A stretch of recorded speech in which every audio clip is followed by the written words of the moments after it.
Howdy everybody, we're back with some more RPG horror stories. Let's jump into our first story. Our first story today is going to be from user Standard Moose 2403 and it's titled Player Kinda Steals Gold, Ends Up With Me Getting Killed. So I'm in a group and we have 3 players plus the DM. Player A and B are dating and the DM and I are friends to player A.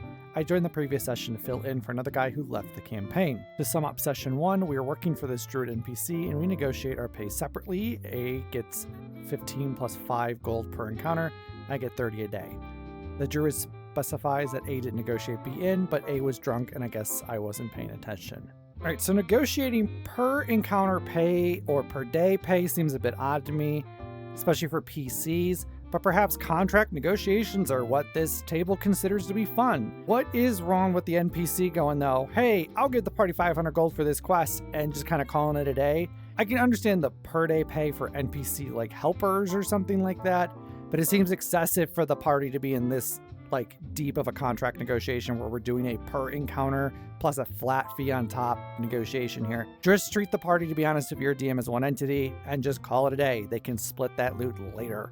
On the way back from the quest to collect our pay, the druid was saying where the quest ended. We kill a goth. An NPC helped us kill it who had been hunting it, and after I asked him if it would be worth anything, he said no. So we get back to town and have to start looking around to find the house of the druid. The first house we check has a local apothecary. Player A asks the apothecary about the goth corpse, and the apothecary says it'd be worth at least 30 gold. Player A says I should go grab it, but I push back because my character doesn't want to leave A to collect the gold alone. Eventually I do relent. A and B pick up the gold, which is about 130 gold pieces, but once I return, A tells me there's only 30 gold left after they got their cut. I tell them I don't trust them because they specifically dismissed me while collecting it, which leads to a fight. A, B, and the NPC, whoever the fuck that is, jump me collectively and my guy dies. Turns out A convinced the DM that B was actually supposed to get 50 gold because why would the other guy get paid more than us together? But this was after the DM told them how much was in the box, so he couldn't just adjust it without a retcon. So we have PvP here over fucking quest loot. Was PvP discussed and okayed at this table? If not, that is very fucked up. I mean, to be honest, it's fucked up even if PvP was okay. Like, we're gonna kill party members over 130 gold pieces. Why doesn't the DM just retcon it? Like, be like, oh, sorry guys, I put the wrong amount and it really should be X. Wow, problem solved. But no, the obvious answer is to fucking kill a party member. Also, the DM is allowing other players to go behind another player's back to plot shit. Like, that's kind of fucked up. To be honest, this table sounds like a bad time. We're negotiating pay on a per day encounter basis for a fucking quest, and we're allowing players to actively plot against each other behind each other's backs. And we're allowing PvP over 130 fucking gold pieces. Also kinda steals gold. Your friends are kinda dicks, OP. Tips for any tables out there. This is a game, so make the loot easy to disperse. The easier to split, the quicker you get back to role-playing and combat. Split the loot evenly so there isn't fighting amongst the table for an entire fucking hour over 10 gold pieces.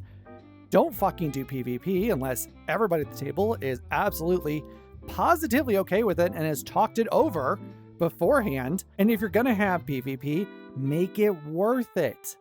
Don't just stab each other over 10 fucking gold pieces or 100 fucking gold pieces. And don't be afraid to retcon dumb mistakes like miscounting the wrong, like having the wrong amount of gold for a quest or whatever.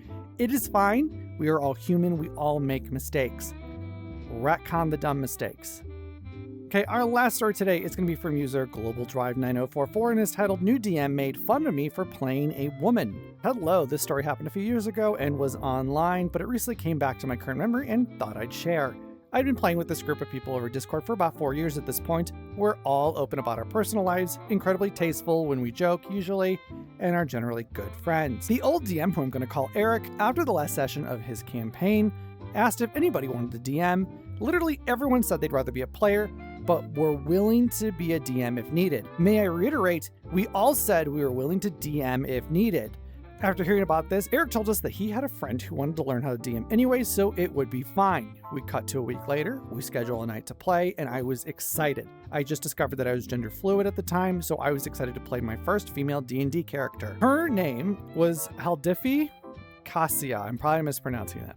She was a neutral good hill dwarf circle of spores druid that was based on magic girl animes like Sailor Moon. I came up with a backstory, thought about her voice and unique lines she would say, and even made art, which isn't something I usually do for characters. In my head, I'm just trying to imagine a circle of spores druid that is like magic girl themed, like something out of Sailor Moon, especially because Circle of Spores is generally like about decay and death, and they have like some necromancy spells and stuff like that, which is the complete opposite of what you think of when you think magic girl. Like usually it's bright pastels and bright colors like pinks, and you've got bows and tiny little skirts, and you know, there's a little transformation, they do a dance and shit happens and they super power up. Like that's what comes to mind for me when I think of magic girl anime, which to me is the absolute fucking opposite of a druid that is Circle of Spores, but I'm here for it. I'm here for the weird. I entered the call and met the new DM. For the sake of this post, we're going to call him Alex.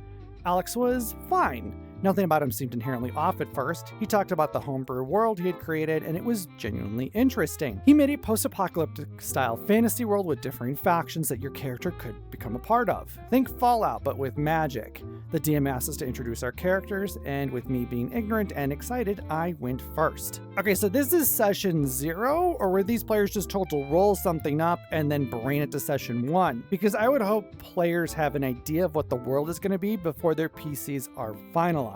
Like, what if OP was just told to bring some shit and he brought something that was built for, like, say, a high magic campaign, and then you get there and you find out that the entire campaign is really low magic to no magic at all, so now it's really difficult to make that character fit. Or you make your PC a noble, but there's like maybe no nobility. Let's say nobles don't exist in this world, it's all like a republic or a representative democracy or something. Like, yeah, you can tweak it to make it fit, but that could have been done ahead of time if you kind of told your players, hey, this world doesn't have kings and queens, it's all representative democracy or something. So your players should know, though, kind of what they're getting into before session 0. Like, specifically, I'm talking before characters are finalized. It's one thing to not fully know till the end of session 0 or beyond, like before session 1. Really, before anything's finalized, they should have some fucking clue what they're going into. I was getting and describing her backstory of her noble parents selling her to a hag in order to save their own hides, but the hag ended up loving her and training her in the ways of fungus. Alex, after I was done describing, asked me why I used the words her and she to describe Haldifi. Note, he didn't ask in a genuinely curious way, he asked with a mildly aggressive tone. I can't mimic it through text, so just imagine how a Christian mom would point out how you're smoking. I, in confusion, just said the truth. That being that she was a girl, Alex then proceeded to ask why I would play a woman when I presented myself as a man in the same tone. I explained what being gender fluid was and how sometimes I wanted to act more like a woman than a man. He proceeded to laugh in my face and say, "Oh, you're playing a joke character."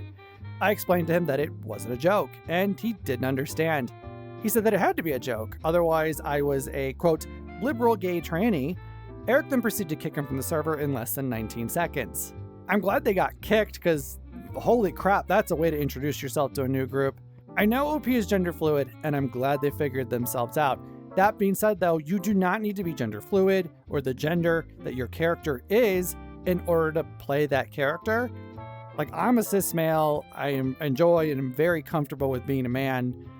That being said, though, I have had fun playing female characters. The idea you have to play a character that is your real life gender is fucking ridiculous. If that's the case, can you only play as a human because in real life we're all human? No, this idiot DM wouldn't fucking say that. Also, to jump to liberal gay trainee as like your... That's what you're gonna say? Like, if you're settling in to learn to DM and this group is willing to be your guinea pigs through that definitely awkward process, maybe we don't insult them right off the bat. Like, not only is that rude, but your friend Eric, who brought you to this table, is going to be like, that's a weird situation you just put Eric in. How do you not have the foresight to see how you are acting is going to then reflect poorly on Eric? That could tank your friendship with Eric, because now Eric's stuck in a really awkward position where you're being a fucking asshole and he's got to go, oh, normally Alex isn't a complete dipshit. I'm so sorry. Like that's definitely going to tank your friendship with them. Overall, though, Alex is a fucking idiot, and I'm glad that he's been kicked from this table and it seems like this server. I understand that this isn't the worst thing in the world to happen, but it really stuck with me and made me feel insecure about playing Haldifi or any other woman at the table for a long time. I did eventually start playing a female half-orc storm, Herald Barbarian named Grura in the following campaign, but that happened after my old character died in a boss fight, which helped me reignite my passion for female D&D characters. Now, I must talk about the reason why this came back to my current memory. Well, that's because Haldifi may come back. My group is starting to learn Pathfinder 2nd Edition, and I may try to convert Haldifi into that system and play as her in the new campaign. Again, I know it's not the most spicy or dramatic story, but I wanted to vent it out somewhere. I hope you enjoyed reading and that you have a pleasant rest of your day. Now, while this might not be the most spicy or dramatic story out there, I think it brings up a few really good talking points. So let's talk about playing at a table with people that may identify differently than you, be it politically, sexually, gender-wise, religiously, whatever fucking thing you want to slide in here. When you're sitting at a table playing a TTRPG, we are all here to have fun and have a good time. That is the whole collective reason you sit down to play a TTRPG, be it online, in person, whatever. Even if this person is something or identifies with something you don't agree with, you should, as a player or DM, always aim to put your best foot forward and treat everybody else how you want to be treated. Especially given how day after day currently it seems like the outside world is seeming to get scarier and scarier. I feel like we all need to have a place where we can have fun and forget about things for even just a little while, to ensure that everyone at the table should be aiming to treat each other with respect, even if you don't agree with something about them. There is an unwritten social contract when you play tabletop games that the space you are creating should be safe and welcoming to all involved. Now, if you're at a table and for whatever reason, the whatever that somebody is, gender, political, religious, whatever, is too much for you to handle, then do everybody a favor and then politely bow out from the table. There's no need to make a scene and hurl insults at a person, even if you don't agree with someone on something. And if you don't, it can be helpful to interact with people like that aren't basically a carbon fucking copy of you. And, a carbon copy of what makes you you, because expanding your horizons and the circle of people you interact with will help you as a person grow. And there's nothing wrong with a little bit of character growth for you yourself. So do it. But just overall, just please treat each other with respect, be nice, be kind, treat others how you want to be treated. You shouldn't need some religious fucking decree for that, by the way. That should just be common fucking sense. Which it feels like we're kind of losing a little bit in this world day by day.